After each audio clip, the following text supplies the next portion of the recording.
This was amazing. I love the book. I really love the movie. What's it like for you, this being your first film adaptation of your precious book? Yeah.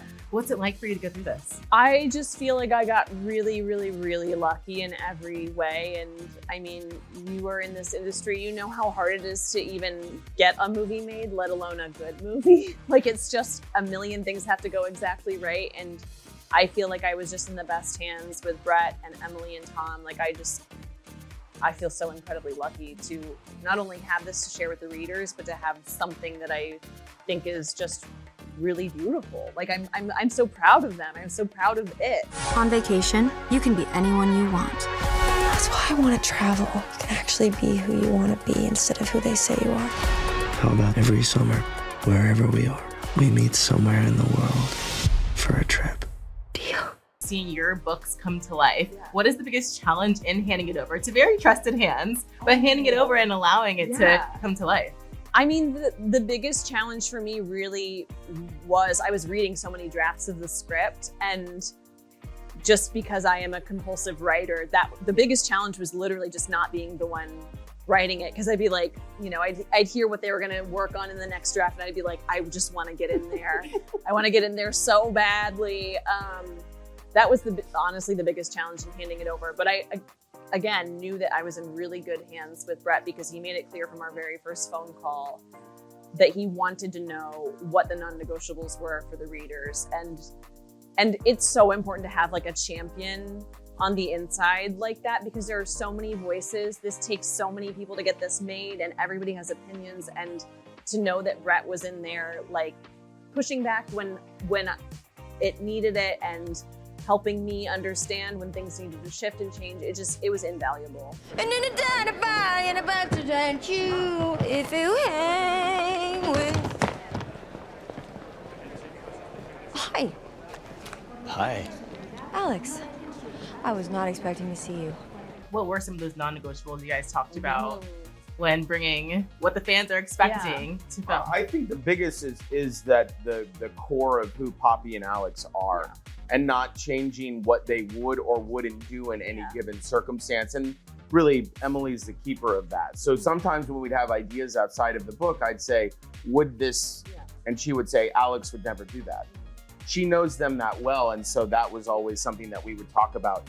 That's the most important thing, is that Poppy and Alex feel true to the book and what they would and would not do. You can always color outside of the lines and have them do things that aren't in the book, but you always have to make sure you have them doing. If the readers would go nuts if we had them do something and they go, that's not my Poppy. Alex robbed a bank for some reason. Yeah, he would never. No. Poppy, maybe. Maybe. Yeah. Poppy, maybe. Like, out of sight style, no gun. No gun. Yeah. Just charm. Yeah, just a charm offensive. Just a good charm. Yeah. Why were Emily and Tom the perfect Poppy and Alex? I mean, you've seen it. Yeah. That's why. I'm like, because of those eyes and the way those eyes look at each other. Girl. Yeah. I know. Their chemistry's unmatched. And I also just think, I can't explain it, but when I met both of them, I just knew deep down. I just was like, this is who we've been looking for. They just have the thing that I just had a really gut feeling on it. And when we saw them together, the chemistry was everything. Yeah. But it's really Emily and Tom, the way that they understand comedy. Yeah. They don't play the comedy, they play the truth of the scene. And that's what makes it funny. Right. They're never trying to make you laugh, they're just making you laugh. And their swoon level is high. Yeah. And I can't explain it, but watching it last night with the audience, I was feeling swoony right along with everybody else. Same. There's just insane chemistry, and they're also just incredible actors. And they're the loveliest human beings to work with. They're dear friends, and we're all dear friends. Like, we all just get along so well, and we all have such a fun time. It was such a fun shoot. Come on, Vacation, Alex. Is that the best you've got? Okay, you asked for this. Oh my God. I'm gonna pick you up on the condition that you don't call me Seabiscuit. How did you know that I'd really want to do that? Because I know you. You can tell watching it. You guys are genuine. It's a genuine relationship there. Yeah. Tom mentioned a moment, the moment with the hood of the car, he's packing things in, he hits his head. That wasn't originally in the script. No. How many moments like that happen throughout building. You have to, you know, it's funny because I always try to avoid pratfalls, what I call pratfalls, because I think they're pushed. Right. But Tom actually hit his head. If memory serves, he was doing something, he hit his head. And it was really funny, and we were like, well, let's see if we can recreate that. And he did. He was very naturally doing it. He did it a lot of times. I was there that day, and some it of them sounded bad. They were like, everybody watching on the monitors like, was like, oh! But it wasn't that bad. Yeah. So he said, we're gonna keep it. Yeah. But then, like, when they walk in the hotel, that was natural. There was just a door that swung really fast. Yeah, that was so cute. And so when Emily would just walk in, she'd just walk in and naturally in character not keep the door open for Alex. And so the door would just come back and you know, hit Tom in the face. And so you find these really cute, and that's when it works. But when you write that into a script, then you try to do it. And then they have to fall. They're not Buster Keaton, No. so like that, you know, some people just have that. But so it was trying to. It's about going in with a plan and letting go, and just letting the actors find things. And yeah, they added their little secret handshake, didn't they? Yeah, they made that up. That is their thing. Mm-hmm. Yeah, we came up with that in rehearsal. They did. It's really their thing.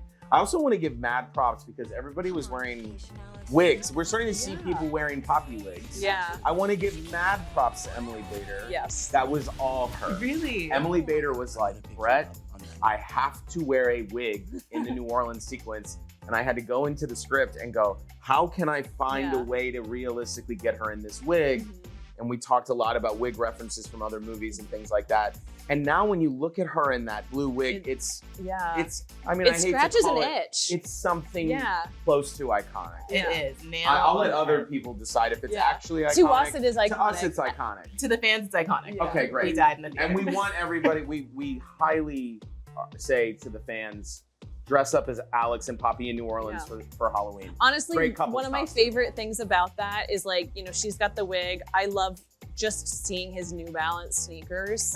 Yes. And I say this as a devotee to New Balance. Like, they are the most comfortable shoes on the market. But it's so funny and so them. And like the costume designer, Colin Wilkes, was incredible. And I feel like she understood the characters so well to like put that look together that's so poppy. And then here's Alex just wearing a button up and kind of loose jeans, but not like baggy jeans, just kind of loose jeans with like New Balances. It's so them. Hit the sweet spot.